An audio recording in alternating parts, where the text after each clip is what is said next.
each one of you kind of tell me your 2 or 3 biggest takeaways, and maybe what versus just having Dave, you go and give 3 or 4 or 5. I'm going to just start with Dale because Dale's not been on the panel before talking about this.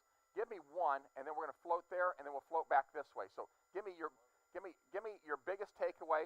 We'll run Cindy down because in that way the person at the end doesn't say everything that they said. Okay. Okay. And how many times have you been to a Mike Ferry Superstar Retreat before? Also. I've been to 7 Superstar Retreats. Okay. I signed up 7 years ago. Good. At the Las Vegas Superstar Retreat. Yeah. I guess one thing that I have down here is to keep my mindset healthy, have a short-term goal. So if you set a goal out there and it's a humongous goal, if your goal, what's your goal this year? 50. Okay. So that's 50 listings. So that's a pretty big goal. So how do you break that down? How do you decide how you're going to do 50 this year? I have it written down. You have it written down in my plan, my goal for the year. Okay. So you just look at it and go, I'm going to do 50 today.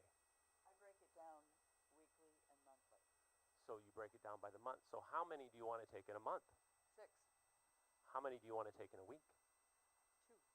What do you have to do every day? Prospect. How many people do you need to talk to? Huh, Mike? We're going to probably lose this guy to coaching. I'm thinking Mike Ferry's going to be out of business soon. There you go. So Cindy's going to do 50 deals today.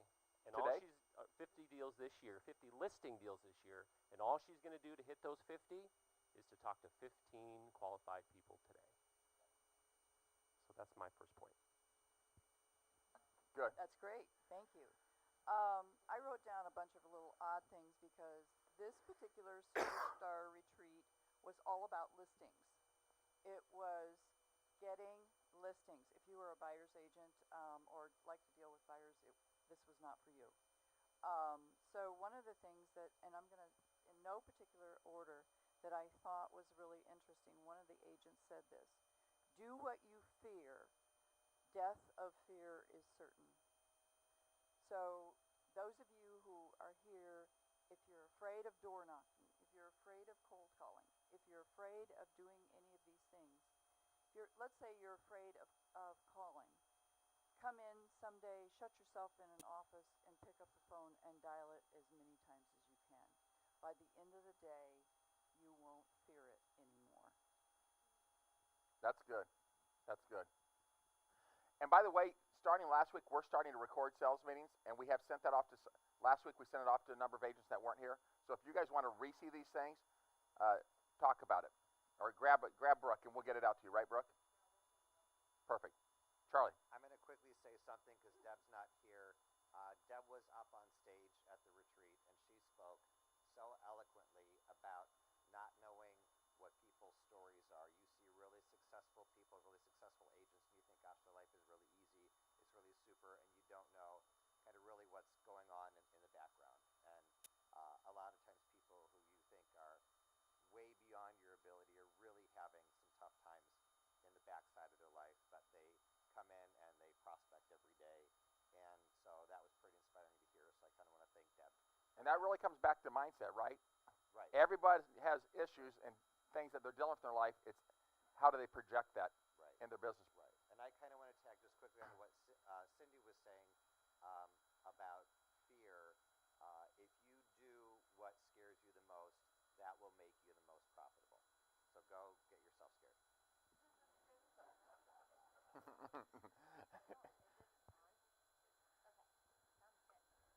So just to piggyback on, what Deb said, we can all come up with excuses every day for why we don't want to do what we should do every day, which is prospect.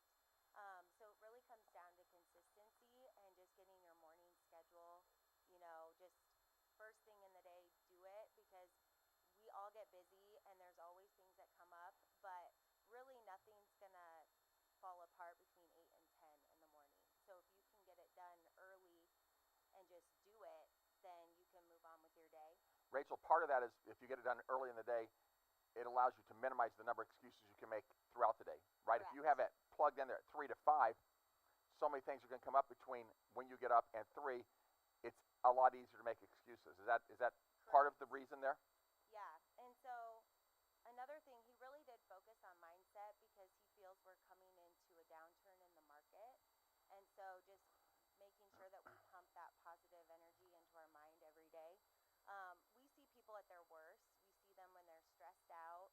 And a lot of times people take things out on us that maybe are totally unrelated to what we're doing. So just keeping that positive mindset and keeping our ego out of the way. One of his one-liners, which he has a lot of good ones, is our ego is not our amigo. So just being humble and, giving people a break when they give you a hard time, and that applies to working with clients, working with other agents. Like we said, we never know what's going on in people's lives, so just being humble and trying to help them. Okay, real quick, again with Deb Cizek, she did a phenomenal job. She was the only speaker I saw that actually received a standing ovation. So she really was, she did a fantastic job.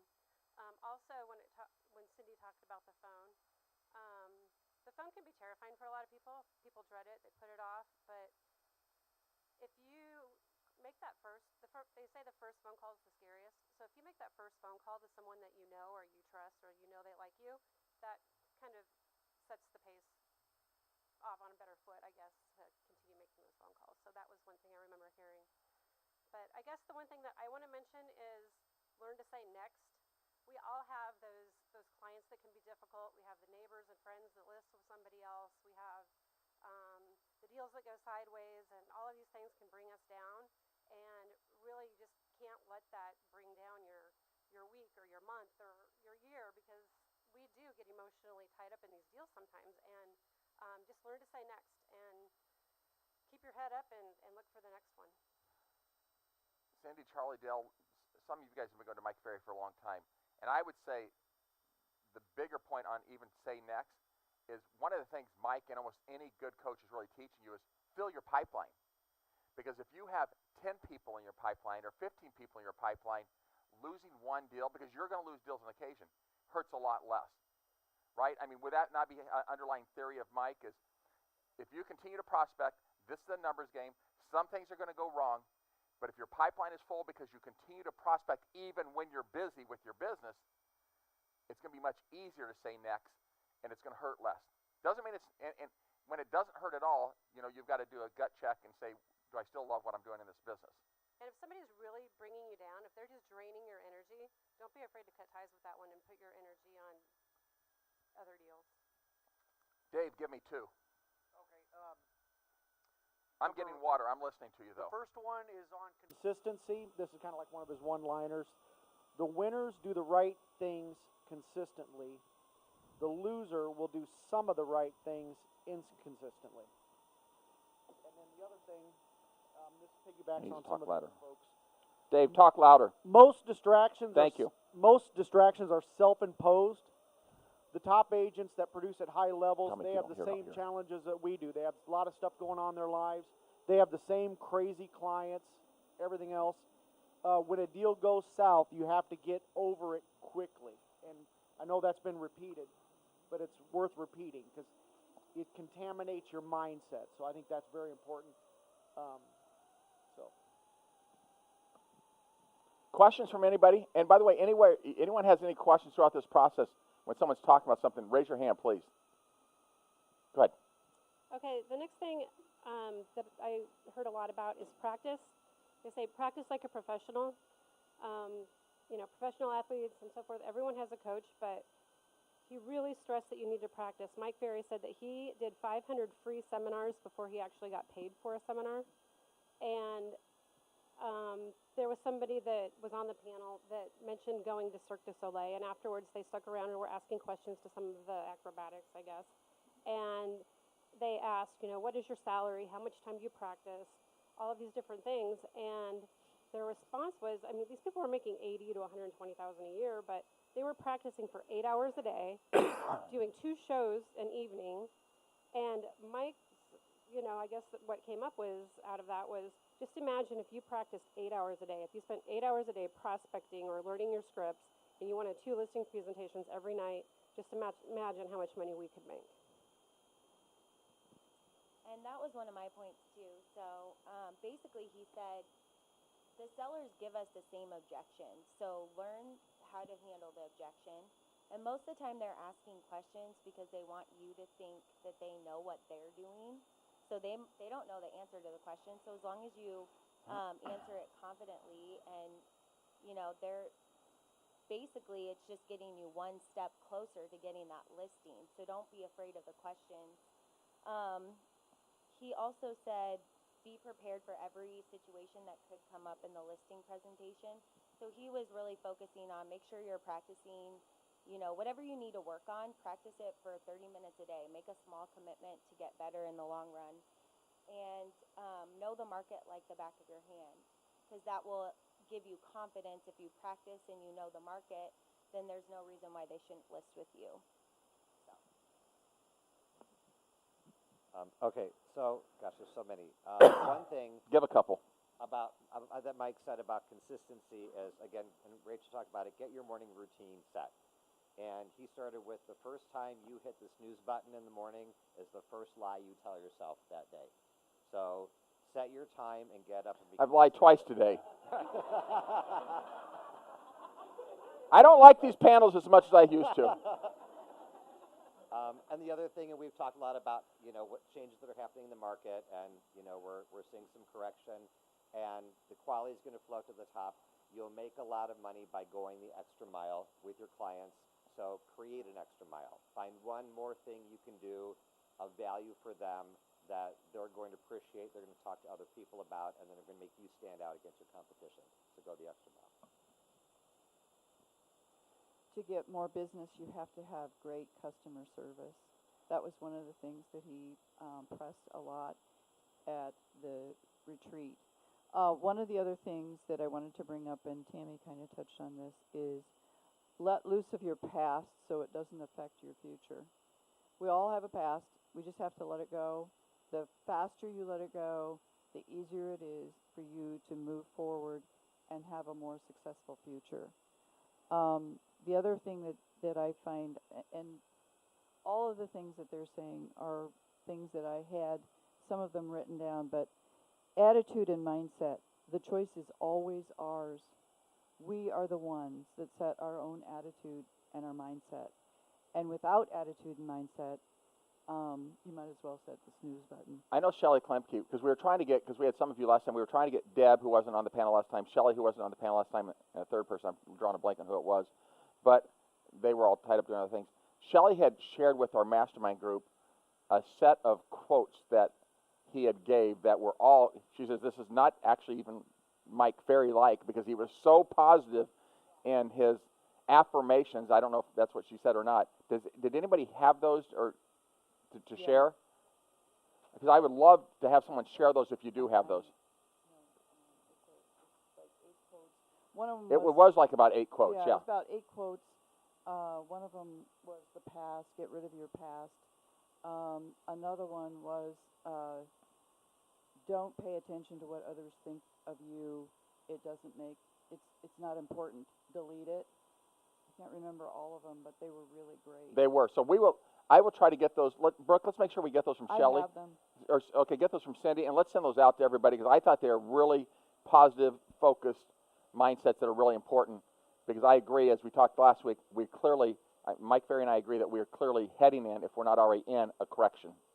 Well, we're in a correction, but also one of the first things he said day one is we now live in the age of criticism, which I think is important. I think that all of you see that. It's different today than just a few years ago. Yep. Dale, wrap up what you, take the rest of yours that have, and then we'll walk back down the aisle. Okay, so something I wrote down here that Mike Ferry has been talking about in the last couple of years is versatility. Does everybody in the room know what their personality style is? So this ought to be easy. Is there anybody in the room that feels like they're an expressive? Please raise your hand.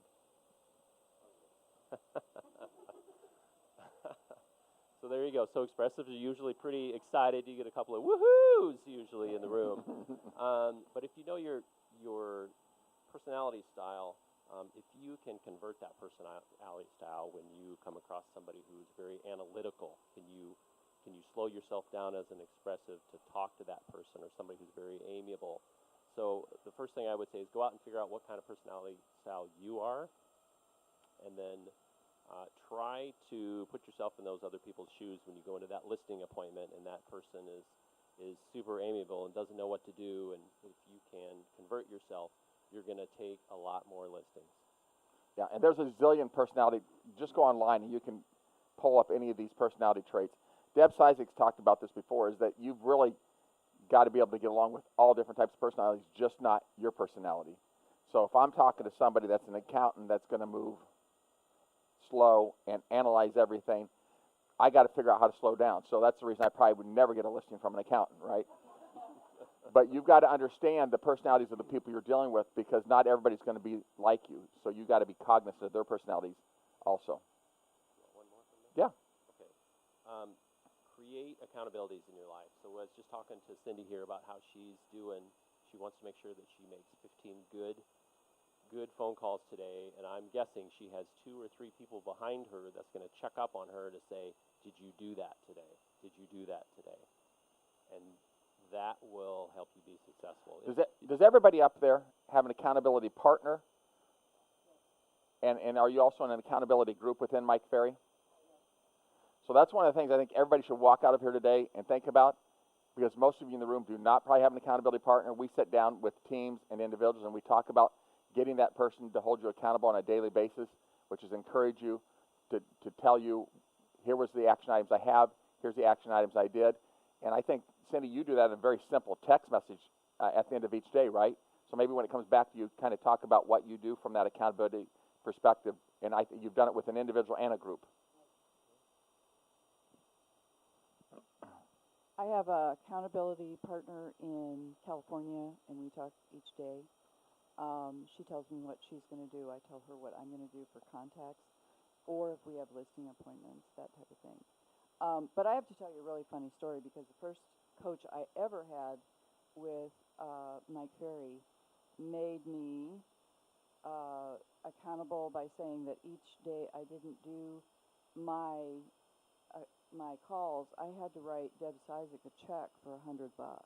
I made my calls, because Deb never cashed a check. Who's willing to do that? Huh? That is good. I just have a couple things that are just some sentences that I thought were kind of important. One, and I hear this from Mike all the time, quit having to be right. When you prove your customer wrong, you lose. And that doesn't matter whether they're right, wrong, or indifferent. You just cannot do that. And another one, doubt will set in every day. Learn to live with doubt. Make it your friend. And the tighter your schedule, the more freedom you will have. And that kind of goes to what Charlie and everybody else said, is the tighter your schedule, the more you get done in the morning, the more freedom you have to do everything in the afternoon. And the truth on that is, really, the day flies by when you've got to act. I mean, there's times Brooke and I are like, oh my God, what happened to the day? You're just, so I think you'll enjoy your work actually even more. So just some simple ones again. Any day you do not prospect is a day you didn't come to work. So that's what our job is every day, is to find new business. So who's coming to work today? Huh? Yeah. 7 of them. That's good. That's good. Last week it was 3. We're making progress. Again, a little bit about kind of just health, well-being, and mindset. Think a lot about what you're putting into your body and what you're putting into your mind. So be reading a good book all the time, something that's going to challenge you, make you grow, make you think, make you humble. When you're prospecting, you're going to get a lot of rejection. Remember, they're not rejecting you, they're rejecting the process. And if that helps you kind of get through that first really crappy call that they hang up or call you a bad name, just remember, they're rejecting the process, not you. So go out and prospect. Good.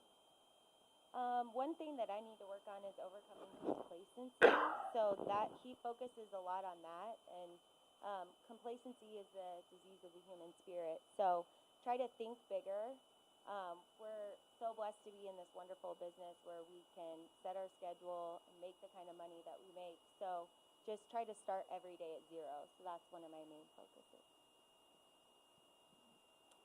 Okay, another thing that was talked about is getting in the real estate business. It's not fast or easy. It's a momentum business, so making those phone calls every day is kind of like kicking a tire every day, and if you keep kicking that tire, it's going to keep rolling. So just keep going, and the magic pill, there's no magic pill. The magic pill is hard work. All right, I had this sentence down. You go to these retreats, and you'll get 35, 40 pages of notes. And one of the quotes was, if you blame everyone for your faults, you can change nothing. If you blame yourself, you can change everything. So, and then the other thing, Mike talked a lot about customer service this time around, and he said, our clients deserve the best of us. We need to practice. And our best today may not be good enough tomorrow. Practice like a professional. Amateurs practice when they want to. Professionals practice as part of the job, as part of the job requirement. And then I had what Cindy said about when you prove the customer wrong, you lose, and then quit having to prove you're right. And then I also wrote down, the tighter the schedule, the more free time you will have. Parkinson's law. All work expands to fill the time allowed. So, Dave, what you really talked about really plays into, Rachel, what you said on being complacent. Because when you start feeling good about it, I saw Megan out there. Megan, you still out there? Did Megan leave? She left. She was out there. Now she's prospecting. Megan had a girl on her team. I'm completely drawing a blank on her name. And she went and sold, in the first half of 1 year, $2 million plus houses and had both sides of one of them. And that was it. She just shut it down for the rest of the year. Because she's like, Darcy, yes. Who said that? Yes. And so, she had the context, she had the ability to do more, but she was just happy with that. And it just drove Megan and I crazy. We're like, oh my God, you could have an unbelievable year with the context you have, but when you become complacent and you say, if I reach this goal, I shut it down, you're not growing. And if you're not growing, ultimately that's suicide for your business. So great point, guys. So anything you have left, pull back this way, and then I'll just open it up here to anybody. Okay, let's say eliminate distractions. So again, it kind of goes back to that morning routine and getting your phone calls in the morning. If you can eliminate those distractions by closing that door or whatever you have to do. I noticed too, a lot of these listing agents, they pass on everything. They prospect, they go on listing appointments, but everything else they pass off to an admin assistant. They don't touch the other stuff. So they get the busy work out of the way so that they can focus on what's going to make them money. Another thought on prospecting, Mike said, I know this is boring. He's like, just learn to live with the good, the bad, and the boredom. So he focused on repetitious boredom. And remember that each no gets you closer to a yes. So it's just a numbers game. And that's just how it goes. Yeah. Spend 50% of your time, at least every day, on now business.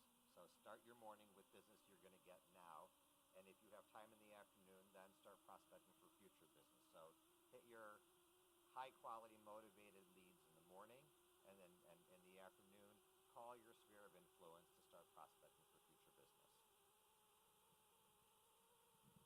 My last thought on this is whether you're prospecting for business or whether you're on a listing appointment, whether you're meeting someone for the first time, ask a lot of questions. It's always about them, and it's never about you.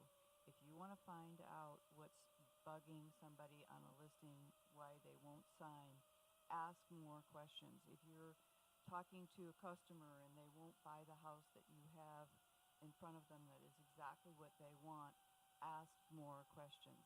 That is the answer. The last thing I have to talk about is role playing. So 4 days a week I have a role play partner. I spend between 15 and 30 minutes on the phone with them, and we just go over scripts. For sale by owner script, an expired script, just listed, just sold, whatever we're going to do that day to go out and do some prospecting. And when I think about it, when I first got into business, I thought it was kind of weird. I really did, and probably everybody up here, right? It's kind of weird. Oh, the script it's just weird.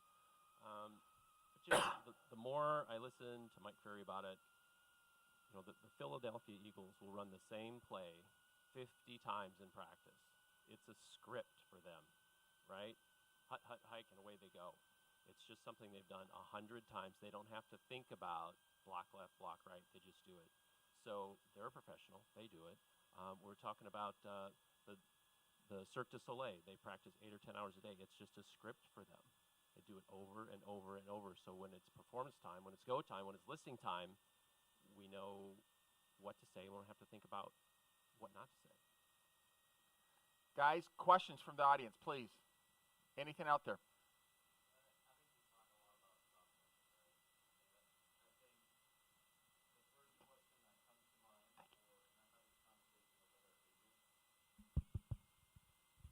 Is we talk about prospecting all the time, and I think we tend to sell ourselves short because we always talk about, oh, it's making your phone calls. But I think there's a lot more to prospecting than just making phone calls. So can you guys maybe share some tips as far as what does that look like for you outside of making a certain amount of phone calls per day? What are some other things you do to prospect?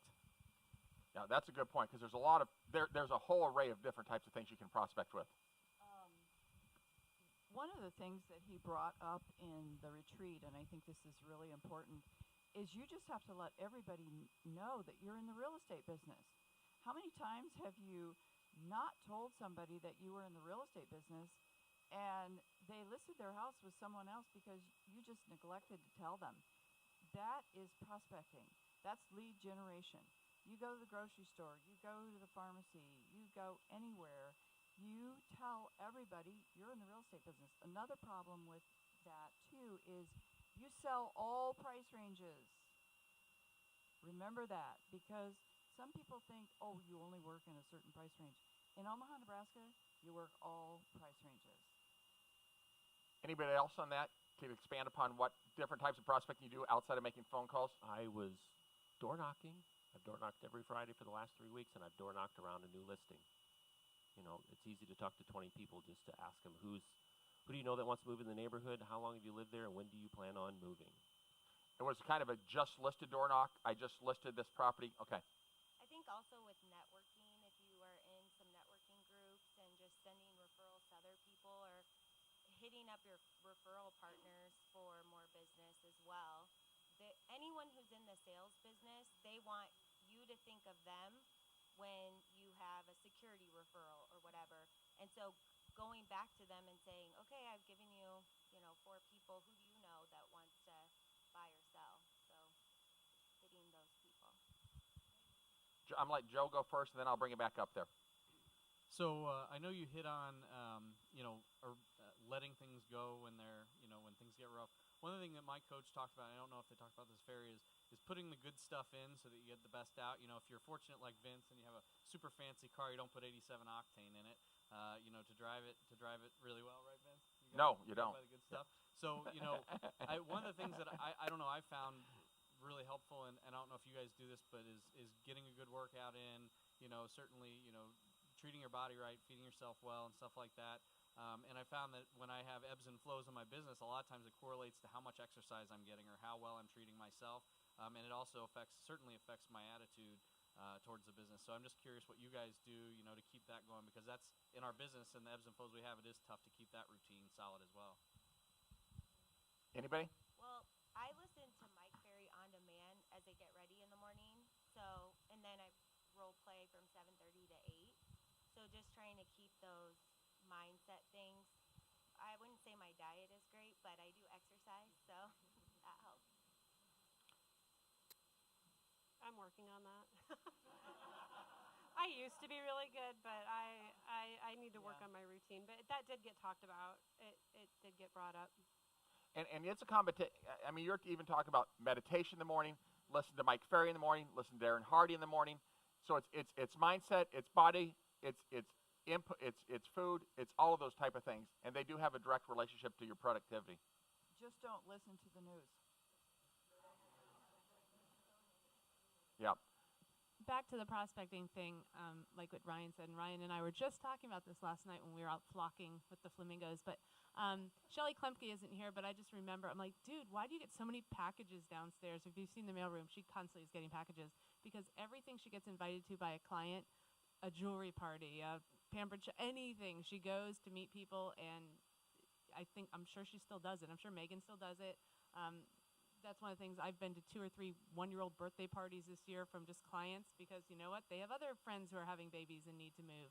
And last night I was at a open house. I hate to have mindset, but I knew it wasn't going to go well. It was Midtown Crossing. Like, one house sold there last year in August, or one condo. So I knew it wasn't going to go well, but I was there for the second time, seeing the same people, and the concierge and the neighbor across the way just got 2 deals. One has to buy and one has to sell the mom's house. But I was like, thank God, because no one came. But just talking to people. So you never know. So it goes to that just listed, knocking. One of our rules of thumb, and we don't do it all the time, is you list a house, you knock on the 2 next door, and you knock on the 3 across the street. So You guys have been to Mike Ferry a number of times in the past also. Any other questions for these guys? Pass that down. All right, so Vince, you kind of talked about the market going through a little bit of a correction. Correct. And for those of you guys who went to Mike Ferry and talked a lot about prospecting and mindset, how often are you looking to like pivot what you're doing as far as prospecting? Because I know Ryan said there's a lot of ways to go about it. I know you talked about expireds and for sale by owners and stuff, but how often are you looking to pivot what you're targeting or what you're focused on? Pivot meaning doing face-to-face or handwritten notes or coffees and lunches or as opposed door to doing knocking. Door knocking as opposed to cold calling, or Okay. for sale by owners as opposed to cold calling. So mixing up your prospecting activities. Mike would say you need at least 3 to 4 sources, right? 3 to 4 sources. So figure out what 3 to 4 sources you like, what you want to do. But he also has 61 different ways to prospect, and it is on his website under complimentary downloads. One of them is an open house, and maybe that's for you. Brooke, let's get that. We'll get those out to everyone also. He pushes the database. If, Luis, how many people in your database? Do you know? You bet. 1,600. You know, Mike says we should have at least 10% of our deals come from our database. So, you know, if you've got 500 people in your database, if you can get 10% of those people to get you a deal, that's 50 deals, and you didn't even go out and door knock. You didn't cold call anybody. Those are all warm calls. So database is one, for sale by owners is one, expireds is one. Source of business, for those of you who have been in the business for a little while, go back and check and see where you got your business from. Where you got the largest percentage of your business from, that's where you should be targeting, because that's your strength. So that's one of the things you need to look for. I want to go back to what Dale said, because I totally agree with that. I've never heard it said exactly that way. But I've always said if you have a database of 300 to 400 people, you should get 30 to, I always said 35, 36 deals out, which is right in the middle, 30 to 40 deals out of it a year if you're prospecting that database on a regular basis. So think about it. Everybody puts a database together of 300 to 400 people, should be getting 30, 35 deals a year. And that's a real number. I mean, that is trackable by many people that have coached many people over the years. So think about it. Everyone in the room, that should be your base. Before you do open houses, before you do nosy neighbors, before you do door knocking, before you farm a neighborhood, any of those things, everybody in the room can have a base of 30 to 40 deals a year just by working their database on a regular basis. So that's cool. Yeah, let's ask quick, Charlie. What's the percentage last year from your database? Do you know? About 9%. How many? 9%. 9%. Rachel? Mine was about 15. 15%. Dave? 30. But Dave, you have 10 friends. Mine, Dave said his database, 30% of it had bought last year. Mine was about 50%, and Mike Ferry will tell me that's probably too high, but there's people that have 80 and 90%. They don't call anybody but their database. You know, Deb Cizek's got 5,000 people in there. Do you think she has to call anybody else? Probably not. Make sure you set a goal every month if you're doing a monthly business plan of adding a certain number of people to your database. That is as important as prospecting, is adding people every month to your database, because then it just grows exponentially. Absolutely. Anything else? Yes.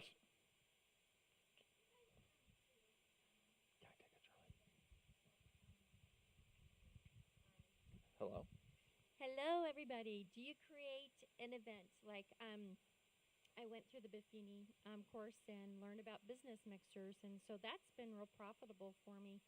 And we have, I think we're up to 18 businesses that we get together. We started going monthly. We're now down to quarterly, but then we're going and we're meeting with them and calling them on a monthly basis individually. And we're sending them referrals, and now we're coming back to ask them for business. So we thought we should probably send them business, so now we're coming back to ask them for business. Are you guys doing anything like that? Yeah, I think would you like to do anything like that with me? Anyone? Sure. Great. I would, yeah. I do networking, so same kind of line, but maybe just not as targeted. So I'm in 2 different groups that I meet with on a weekly or bi-weekly basis. I think that's really cool because I think you get what you give. So go out and give, and it'll come back to you. Guys, our time is up. Let's give them a big, big hand. Thank you, guys. Always appreciate your willingness to share with us.